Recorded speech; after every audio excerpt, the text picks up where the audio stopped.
بہت ہی آسان ہمارا ٹاپک ہے، یہ ہر کلاس کے طالب علم کے لیے لازمی ہے اسے ذہن نشین کرنا۔ مسدس نظم کون سی ہوتی ہے کہ ایسی نظم جس کے ہر بند میں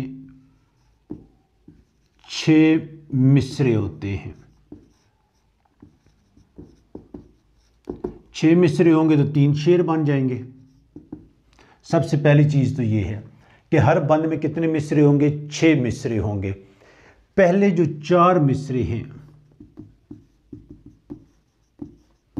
وہ کیا ہوں گے؟ ہم قافیہ ہوں گے اور ہم ردیف ہوں گے۔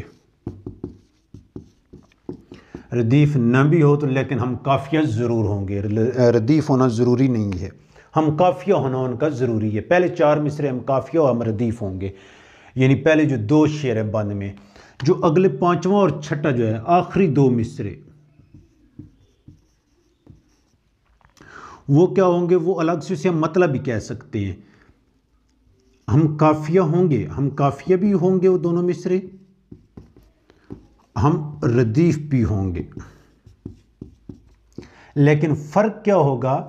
پہلے 4 مصرے آپس میں ہم قافیہ و ہم ردیف ہوں گے اور آخری 2 مصرے ہم قافیہ و ہم ردیف ہوں گے۔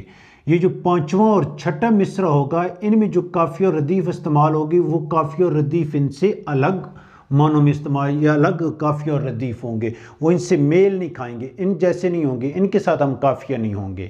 پہلے 4 مصرے ہم قافیہ و ہم ردیف ہوں گے، 5واں اور 6واں جو شعر ہے مصرع ہے یعنی تیسرا شعر ہے وہ الگ، ان سے ہٹ کے ہم قافیہ اور ہم ردیف ہوگا۔ اس کے لیے بھی شرط کیا ہے کہ ہم قافیہ ہوگا اور ہم ردیف ہوگا، لیکن اس میں استعمال ہونے والے قافیے ان کے ساتھ میل نہیں کھائیں گے، یہ ان کے ساتھ ہم قافیہ نہیں ہوں گے۔ آگے چلے، ہر بند کا جو مصرع ہے، آنے والا مصرع پہلے بند کو تقویت دے گا، اس کے اثر میں اس کے بیان میں اضافہ کرے گا۔ آخری جو 2 مصرے ہوتے ہیں جسے ٹیپ کا شعر بھی کہتے ہیں، بعض مسدس نظموں میں ٹیپ کا شعر استعمال ہوتا ہے، ہر بند کے آخر پہ جو 5واں 6واں مصرع ہوتا ہے وہ ایک ہی شعر ریپیٹ ہو رہا ہوتا ہے ہر بند کے آخر پہ، اسے ٹیپ کا شعر کہا جاتا ہے۔ لیکن جس مصرے میں نظم میں مسدس میں ٹیپ کا شعر آئے گا اس کے پہلے بند کے 6 مصرے ہم قافیہ و ہم ردیف ہوں گے۔ آگے پھر دوسرے بند میں پہلے 4 مصرے ہم قافیہ و ہم ردیف ہوئے اور پہلے بند کا جو آخری شعر تھا وہ ہی دوسرے بند کے آخر میں شعر آ جائے گا، تیسرے بند کے آخر میں، چوتھے میں، جتنے نظم کے بند ہوں گے اسے ٹیپ کا شعر کہتے ہیں۔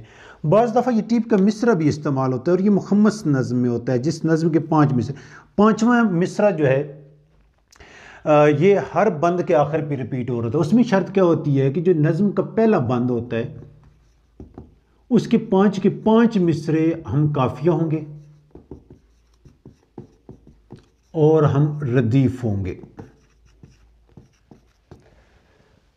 پہلے بند کا جو 5واں مصرع ہے یہ اس کے بعد ہر بند کے آخر پہ ریپیٹ ہوگا اور اسے ٹیپ کا مصرع کہیں گے۔ یہ ٹیپ کا شعر ہے اور یہ ٹیپ کا مصرع ہے۔ مسدس نظم افکار خیالات کے حوالے سے وسیع تر اپنا دامن رکھتی ہے۔ اردو کی کچھ مشہور زمانہ مسدس نظمیں تھی، مشہور ہوئیں۔ ایک جو مولانا الطاف حسن علی کی تھی، مد و جزر اسلام، مسدس ہیت میں لکھی گئی اور یہ مسدس حالی کے نام سے یہ نظم مشہور ہے۔ ٹھیک ہو گیا۔ اور یہ مولانا الطاف حسین حالی نے سر سید احمد خان کی ما یا فرمائش پہ یہ لکھی تھی، مد و جزر اسلام۔ اسی طرح علامہ اقبال کی شکوہ اور جواب شکوہ نظم ہے، اس میں اگرچہ ٹیپ کے شعر کو انہوں نے استعمال نہیں کیا ہے، مسدس بند میں ہے، یا کچھ چند ایک نظمیں جو مشہور زمانہ ہیں وہ بتائی ہیں۔